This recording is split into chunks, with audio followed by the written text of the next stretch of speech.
시청자 여러분 안녕하십니까?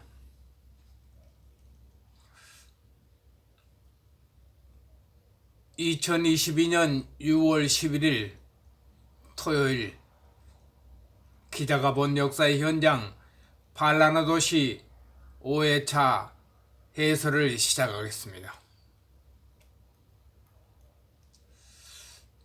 오늘은 광주 사태 또는 민주화 운동이라는 두 가지 명칭으로 갈라져서 국민들을 어리둥절케 하는 1980년 5월 18일 이른바 5.18 민주화 운동의 현장에선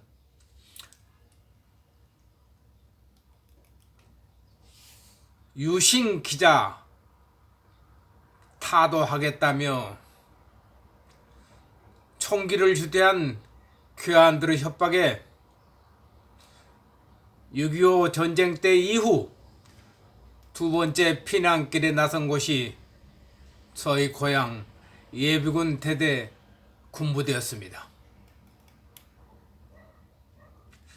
1980년 5월 19일 오후 1시께 광주 사태 당시에 최초로 나주 경찰서 금성동 파출소 옆에 있는 나주 예비군 대대 무기고가 피탈되고 무기를 소지한 장발에 머리띠를 두른 괴한들로부터 살해 협박에 살기 위해서 피난을 하게 되었습니다.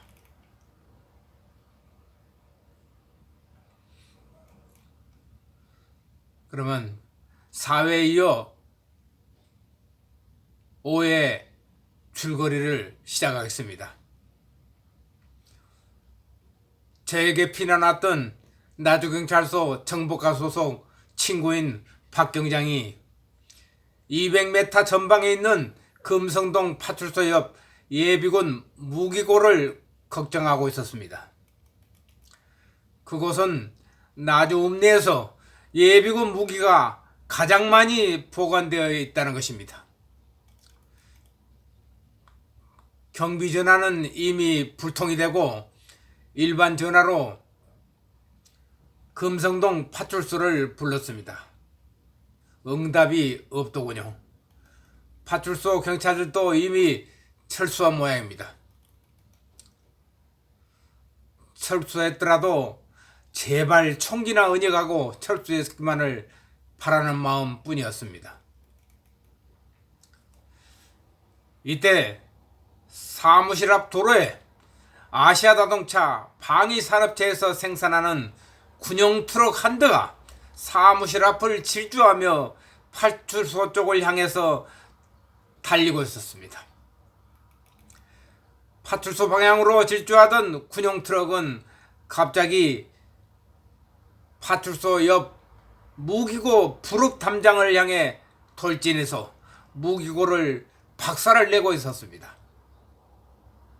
박경도가 저는 사무실 문을 열고 그 광경을 두 눈으로 똑똑히 목격하고 있었던 것입니다. 1980년 5월 19일 오후 3시에 곧바로 요란한 총성이 들려왔습니다.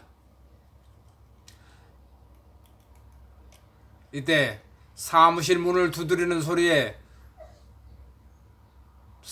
살며시 문을 열어보니 겁에 잔뜩 질린 보안대 주재관 이준희가 사무실 문턱에서 자신의 허리춤을 만지며 내 권총 빈 허리춤을 더듬으면서 마치 실성한 사람처럼 오른손을 흔들면서 차지하는 권총을 찾고 있었던 것입니다. 이 사람아 정신 차려 어깨를 감싸주며 진정을 시켰습니다. 박 경장이 건네준 냉수 한 컵을 단숨에 들이마신 그는 큰 소리로 김대중의 뇌론 폭동이다 이렇게 말하고 정신없이 이곳까지 도망쳐온 경위를 설명을 하더군요.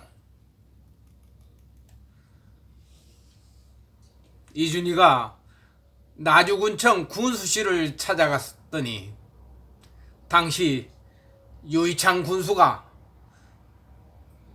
피난할 곳을 부탁하기에 금성산에 있는 공포대로 피도록 조치를 하고 군청 정문을 나서는데 몽둥이와 강목을 든 20여 명의 청장년들이 군청 앞에 몰려와 있고 그 중에 낯익은 30대 후반의 대장격인 듯한 한 자가 지휘를 하고 있는데 그는 나주 사람도 아닌 한평 사람으로 유일한 김대중의 지지자로 제야 활동을 한 사람으로 알려진 사람이었습니다. 그리고 그는 한평 고향에서도 각 유관기관을 떠돌면서 활부 책장사를 하며 평소에는 이준희와 형님아우 하던 호영호재하던 사이인데 이날따라서 몽둥이를 든 채 어이 보안대장 어디가? 라며 정색을 하자 이에 놀라서 500m 거리인 이곳 사무실까지 2km나 골목길을 헤매며 줄다름쳐 와서 사무실 앞에서 정신을 잃을 정도까지 된 것입니다. 이준희에게 금파 무기고가 조금 전에 비습된 경위를 알려줬습니다. 그는 예비군 대대장과의 전화를 통하여서 들려온 소식은 충격적이며 엄청난 일이 벌어지고 있음을 알 수 있었습니다. 조금 전에 비습당한 무기고에는 M1 칼빈 소총 등 소총 1600여 장과 중화기인 M60 기관총과 수리탄이 든 상자 등이 보관되어 있다는 것입니다. 우리 세 사람은 머리끝이 곤두서 있음을 느끼고 안절부절 어쩔 줄을 모르고 발만 동동 구르고 있었습니다.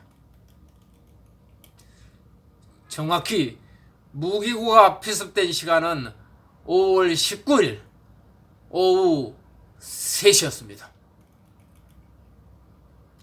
사무실에 묶인 우리 세 사람은 긴장된 상태에서도 아무도 입을 열지 못한 채 서로 얼굴만 쳐다보고 있는 격이었습니다.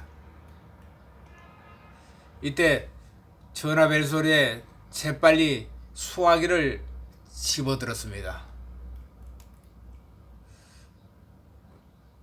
서울지사 오부장입니다. 그는 김 차장 긴급 상황이요. 지금 광주 본사가 불타고 있고 본사 식구들도 이미 철수했으니 김 차장도 빨리 대피하시오. 청천벽력 같은 소식에 우리 세 사람은 기겁을 했습니다. 우선 한평 학교면이 고향인 이준희가 지역 무기고를 수습하러 출발을 서둘면서 2km 지점에 있는 나주역으로 전화를 했습니다. 오후 6시 마지막 통학열차의 소식도 모른 채 이준희는 사무실 옆 담을 넘어서 나주역을 향해서 떠났습니다. 나주 경찰서가 이미 폭도들에게 점거된 터라 경찰관 박경장의 신변이 나는 걱정이 되었습니다. 그의 집은 읍내에서 4km쯤 떨어진 금천면이 그의 집이었습니다.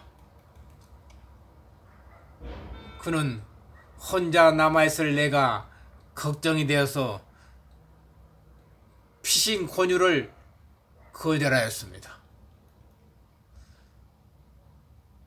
이때 요란한 발자국 소리와 함께 뜻밖의 손님들이 찾아왔습니다. 마치 피난민의 행렬처럼 우리 신문사 편집부 이정식 차장의 일가족 5명이 젖먹이까지 않은 채 황급히 사무실로 들어섰습니다. 초등학교 교사인 부인은 3살 젖먹이를 등에 업고 양손에 가방을 든 모습이 영락없는 피난민의 모습이었습니다. 이 차장 일가족의 모습에서 광주가 심상치 않다는 것을 알 수 있었습니다. 광주 소식을 들을 겨를도 없이 우선 부인과 애들을 300여 미터 떨어진 우리 집으로 안내한 후에 광주의 일들을 물어보았습니다. 차분하게 이 차장은 광주의 일들을 얘기해 주더군요. 19일 아침 회사에 벌어진 일들을 자세하게 설명해 주더군요. 아침 8시께 회사 정문에 도착하니 향토사단 계엄군 소대병력이 정문에 배치되어서 회사 신문사 출입자들을 통제하고 경비를 서주고 있었다는 것입니다.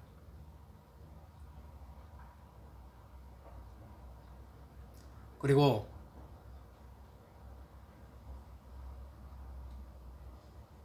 9시 편집국 회의 시간 직전에 신용호 편집국장 주재로 비상회의가 열렸다는 것입니다. 이미 신문사 공무국 윤정기에 모래를 투척해서 신문 제작도 할 수 없는 처지이며 더욱이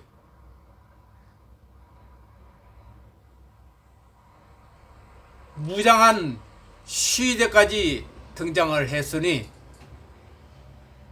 여러분들은 피신을 해야겠다는 통보를 한 것입니다.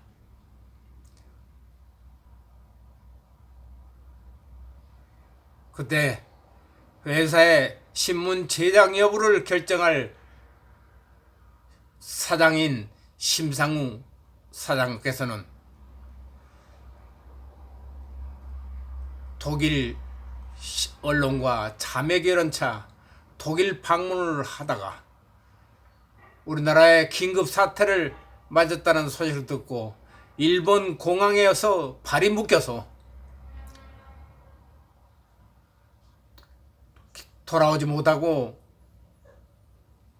부사장에게 신문 제작을 중단할 것을 부탁하며 신문사의 운영을 위임했던 것입니다. 그래서 그날따라 한상훈 부사장과 신용호 편집국장이 기자들 피난 지시를 하고 신문을 제작을 할 수가 없어서 이 차장 처가인 완도에 피난을 가기 위해서 애들을 데리고 가다가 나주 정류장에서 상하행선 버스가 통제되는 바람에 여기까지 찾아왔다고 경로를 설명해 줬더군요. 이제 광주가 통신도 고립되고 교통도 통제돼서 고립되고 이런 상황에서 우리들의 할 일이란 건 아무것도 할 수가 없었습니다.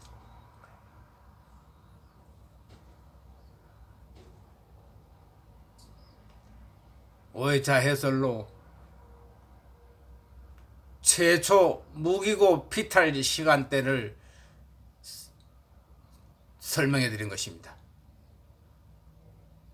대단히 감사합니다.